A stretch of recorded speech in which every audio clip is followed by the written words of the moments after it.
हाँ जी, सभी को नमस्ते जी, सारे अनुसार सत श्री अकाल जी। I hope that you all will be fine, healthy and hearty. As always, you know that.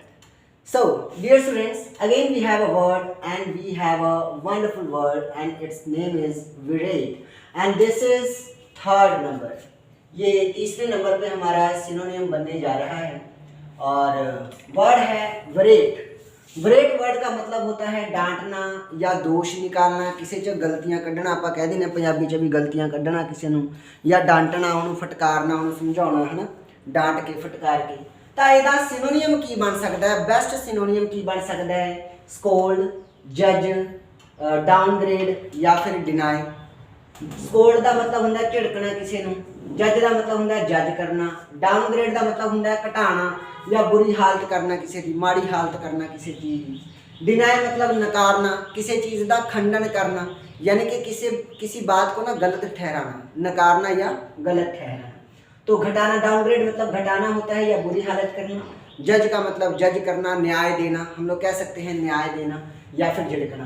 तो इन सब का जो अगर बेस्ट सोल्यूशन अगर हम लोग देखें तो वो क्या हो सकता है और कैसे हो सकता है, वो आंसर आप रिप्लाई करें, अपना आंसर आप टिक करें और आंसर टिक करने के साथ साथ इनके नंबर ऑफ सिनोनिम्स जितने आप ढूंढ सकें वो ढूंढने का प्रयास करें। याद रहे, ये जो वीडियो है, इस तरह की जो वीडियो आप देखते हैं जिसमें एक वर्ड के बाद इतने सारे सिनोनिम आपको देखने को मिलते हैं, अगर एक वर्ड में, अगर एक वीडियो में हम 20 भी सिनोनियम करते हैं, 20 भी वर्ड प्रिपेयर करते हैं, तो आप सोच लो अगर इस तरह के 10 वीडियोस आपने देख ली तो 20 दहाँ 200 के करीब आपके वर्ड पूरे हो जाते हैं।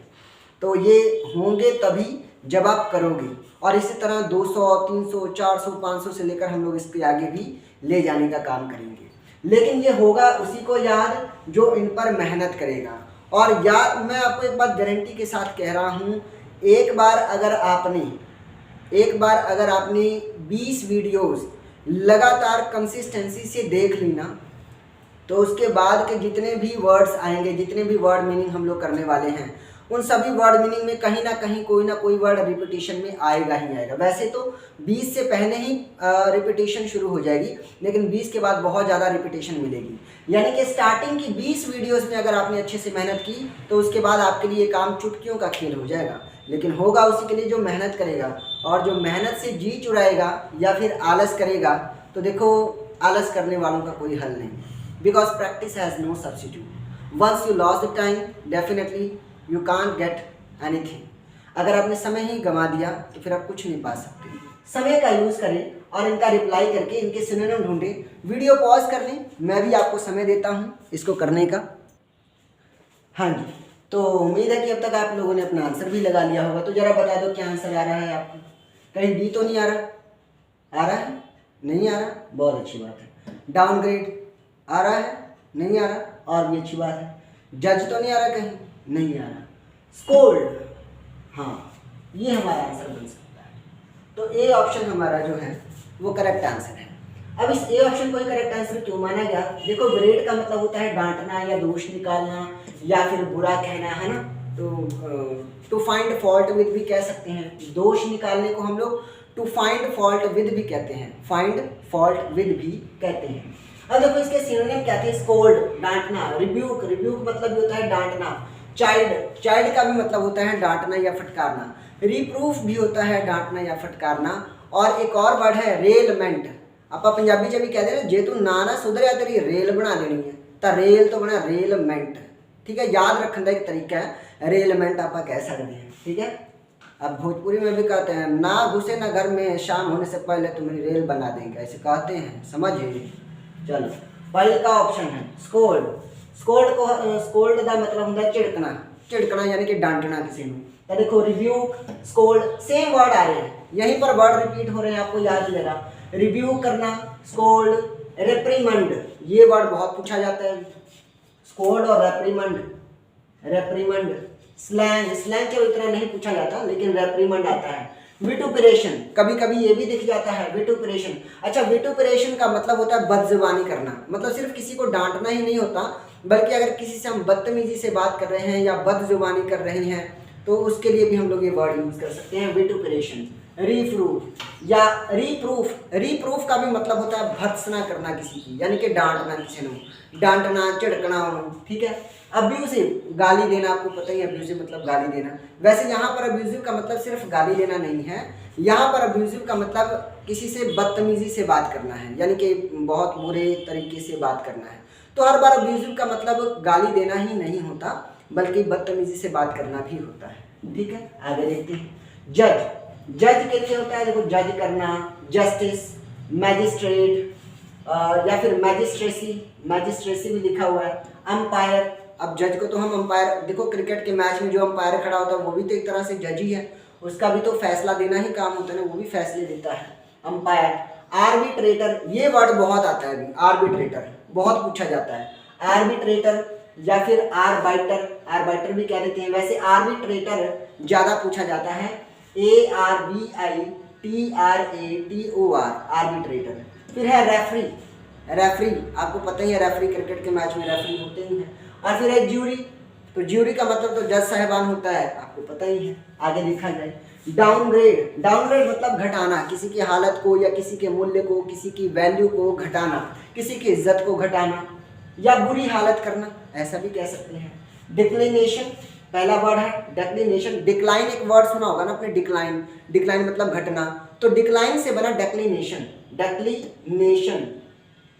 डिबेसमेंट, देखो जहां पर वर्ड DE लग जाए ना, DE जहां पर लग जाए ये नेगेटिव सेंस देना शुरू कर देता है। जैसे मेरिट, MERIT, मेरिट मतलब गुण, लेकिन मेरिट से पहले DED लगा दो तो बन गया डीमेरिट मतलब अवगुण, यानी कि गुण का उल्टा, यानी कि नेगेटिव सेंस देना शुरू कर देता है, ठीक है जी। तो डिबेसमेंट। उसी तरह एक वर्ड आता है शील्ड, SHIELD, शील्ड का मतलब होता है ढाल, तो इसी वर्ड का मतलब यानी कि डाउनग्रेड का ही मतलब ढाल भी होता है। और आगे है स्लोप, आपने देखा होगा ऐसे तिरछी जो जमीन होती है ना, आड़ी टेढ़ी, तो उसको हम लोग स्लोप कहते हैं। और है हिल साइड, पहाड़, जो पहाड़ वाले एरिया होते हैं वो तो ऐसे होते ही हैं, है ना।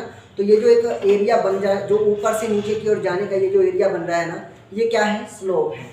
डिसेंट, एक बात ध्यान रखना, यहाँ पर वर्ड मैंने लिखा है डिसेंट, जरा आप इसकी स्पेलिंग पढ़ो और बहुत ध्यान से पढ़ो, ये वर्ड बड़ा इंपॉर्टेंट है आपके लिए। इन सभी में एक तो ये डिक्लिनेशन वाला वर्ड, डिबेसमेंट वाला वर्ड और जो डिसेंट लिखा है, ये तीन बड़े इंपॉर्टेंट है आपके लिए। DESCENT, यहाँ पर C लगा हुआ है और S भी लगा है, दोनों लगे हैं। इस डिसेंट का मतलब होता है घटाना या बुरी हालत करना, है ना, मतलब बहुत ही अवनति करना, यानी कि तरक्की ना करना, मतलब बुरी हालत में जाना, ठीक है, माड़ी हालत होना। अब ऐसा ही मिलता जुलता एक और वर्ड है जहां पर S नहीं लगा, सिर्फ C लगा है, DECENT, डिसेंट। और इस डिसेंट का मतलब होता है सभ्य, यानी कि अच्छा, यानी कि वधिया, चंगा, ठीक है। कहते हैं ए तो मुंडा बाड़ा ही डिसेंट, आप कदे कदे क्लास कहते हैं तो मुंडा बाड़ा ही डिसेंट है, तो डिसेंट मतलब शरीफ है, वैसे शरीफ तो चलो कोई हुंदा नहीं, बट मान के चलो शरीफ है, तो वो ए है डिसेंट, ठीक है। तो ਇੱਥੇ ਵੀ ਇੱਕ डिसेंट लिखा ਜਿਹਦੇ ਵਿੱਚ S भी ਲੱਗਿਆ ਹੋਇਆ, ਇਹ S ਦਾ ਫਰਕ ਹੈ। ਇਹ ਵਰਡ ਤੁਹਾਨੂੰ ਪਤਾ ਹੋਣੇ ਚਾਹੀਦੇ ਆ, ਤੁਹਾਡੇ ਐਗਜ਼ਾਮ ਵਿੱਚ ਨਾ ਕਦੇ-ਕਦੇ ਇਹ ਵੀ ਵਰਡ ਪੁੱਛਿਆ ਜਾਂਦਾ ਹੈ ਵੀ ਦੱਸੋ ਇਸ ਵਰਡ ਦੀ ਸਪੈਲਿੰਗ ਵਿੱਚ ਕਿੱਥੇ ਐਰਰ ਹੈ। ਸਪੈਲਿੰਗ ਮਿਸਟੇਕ ਵੀ ਪੁੱਛੀਆਂ ਜਾਂਦੀਆਂ, ਸਪੈਲਿੰਗ ਐਰਰਸ ਵੀ ਪੁੱਛੇ ਜਾਂਦੇ ਆ, ਤੇ ਇਸ ਤਰ੍ਹਾਂ ਦੇ ਵਰਡ ਤਾਂ ਖਾਸ ਤੌਰ ਤੇ ਆਉਂਦੇ, याद होना चाहिए। आगे देखो टिल्ट का मतलब होता है झुकाव। इंक्लिनेशन का भी मतलब होता है झुकाव, यानी कि किसी की तरफ ज़्यादा झुकाव होना। अब या तो किसी का फिजिकली झुकाव, ये भी कह सकते हैं, या मन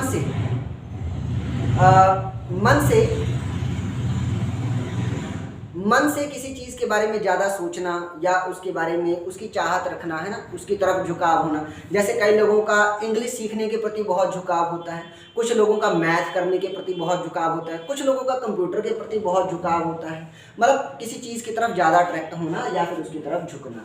आगे देखो डिनाय का मतलब होता है नकारना, किसी बात का खंडन करना, किसी बात को काटना या नकारना। तो निगेट, मान लो मैंने आपसे सवाल पूछा क्या आपने होमवर्क किया, तो आपने मुंह से तो कुछ नहीं बोला लेकिन आपने सिर हिलाया ऐसे, निगेट तो क्या है, मना करना, डिनाई करना। और इसे एक नॉड भी होता है, नॉड करना, जब आप ऐसे हाँ में सिर हिलाओगे ना ऐसे तो उसको कहेंगे नॉड करना। खैर निगेट। और है डिस्क्लेम, डिस्क्लेम से बना है डिस्क्लेमर, और है डिसअवो। देखो VOW, वो का मतलब होता है शपथ उठाना या वादे करना। अब डिस लग गया तो ये तो नेगेटिव सेंस देगा, यानी कि वादे ना करना, यानी कि आप वादा नहीं कर रहे हो तो आपकी बात में जरूर कहीं कोई कमी है, तो कमी है यानी कि आप उसका खंडन भी कर रहे हो, तो डिसअवो हो जाएगा। फिर है डिसअफर्म। देखो अफर्म से बना है अफर्मेटिव, हम लोग कहते हैं ना अफर्मेटिव सेंटेंस यानी कि पॉजिटिव सेंटेंस, पॉजिटिव सेंटेंस को ही अफर्मेटिव सेंटेंस भी कहते हैं, यानी कि सकारात्मक वाक्य, यानी कि एक ऐसा सेंटेंस जिसमें किसी बात को मजबूती के साथ कहा गया है। लेकिन अफर्म का मतलब हो गया दृढ़ता, मजबूती से किसी बात को कहना। अब ये तो पॉजिटिव सेंस दे रहा है, लेकिन इसके आगे लग गया डिस, और डिस जब लग गया तो सेंस नेगेटिव हो गया, यानी कि डिसअफर्म होना। फिर है रिजेक्ट, मना करना। फिर है ओमिट, ओमिट यानी कि भूल जाना या छोड़ देना किसी चीज़ को, भूल जाना या छोड़ देना किसी चीज़ को, या किसी चीज़ को वैल्यू ना करना, यानी कि ओमिट कर देना, या अपनी यादों से ही भुला देना। अब मान लो आपकी क्लासेस ओवर हो गई, आप पास हो गए, आप जॉब में लगे, तो आप मेरी यादों को क्या कर दोगे, ओमिट कर दोगे, यानी कि भुला दोगे। वैसे ऐसा मत करना। देखो मैं आपके दिल में रहना चाहता हूँ, मुझे यूट्यूब की ज़रूरत नहीं, आपके दिल में जगह चाहिए, ठीक है जी। तो ओमिट हो गया। ओमिट के बाद है रिनेज, रिनेज यानी कि छोड़ देना। फिर है ड्रॉप आउट, ये वर्ड तो आपने बहुत बार सुना होगा, ड्रॉप आउट। ड्रॉप आउट का भी मतलब होता है छोड़ देना। एक वर्ड है कैंसिल, अब इसका मतलब मैं नहीं बताऊंगा क्योंकि इसका मतलब आप सबको पता होगा। तो अगर आप स्क्रीनशॉट लेना चाहें तो स्क्रीनशॉट ले सकते हैं। और याद रहे आंसर कौन है, ए स्कोल्ड। विरेट का आंसर है स्कोल्ड। उम्मीद है अब तक आप लोगों ने स्क्रीनशॉट ले लिया होगा। और अब मेरी एक बात ध्यान से सुनो, इस तरह के जो वीडियोस आपके पास पहुंच रही हैं, इसका आपके लिए सबसे बड़ा फायदा तो ये है कि यहाँ पर आप एक तो सिनोनिम्स का आंसर कैसे लगाना है वो सीख रहे हो, दूसरा आपका फायदा ये हो रहा है कि एक वर्ड के आपको इतने सारे मीनिंग मिल रहे हैं, और तीसरा आपका सबसे बड़ा फायदा ये हो रहा है कि आप मीनिंग में से उन वर्ड्स को सबसे ज़्यादा तवज्जो दे पाओगे, इंपॉर्टेंस दे पाओगे जो आपके एग्जाम ओरिएंटेड है, यानी कि एग्जाम से ज़्यादा रिलेटेड है, एग्जाम से ज़्यादा पूछे जाते हैं। तो इस तरह ये जो वर्ड हम लोग सीख रहे हैं, ये जो वोकैब हम अपनी बढ़ा रहे हैं, ये वोकैब ऐसी नहीं है कि एक वर्ड के अगर 20 सिनोनियम है तो हम 20 के 20 करेंगे, नहीं। अगर एक वर्ड के 20 सिनोनियम में से सिर्फ 7 या 8 ही वर्ड ऐसे हैं जो हमारे एग्जाम में आते हैं, तो हम सिर्फ उन 7 या 8 को ही पिक करने की कोशिश करेंगे, बाकी सबको हम अभी के लिए स्किप करेंगे, क्योंकि एक बार एग्जाम निकालना हमारा उद्देश्य है, ना कि इंग्लिश में विद्वान बनना हमारा उद्देश्य नहीं। ठीक है जी, thank you everyone. I hope so कि आपको मेरी ये बात समझ में आई होगी। और अगर बात समझ में आ गई है और अगर आपको ये वीडियो अच्छी लगी हो, इन्फॉर्मेटिव लगी हो, तो देखिए सबसे पहले तो वैदिक इंग्लिश क्लासेस के चैनल को आप सब्सक्राइब करें, अगर आपने नहीं किया है तो। अब सब्सक्राइब तो देखिए कर ही लिया होगा।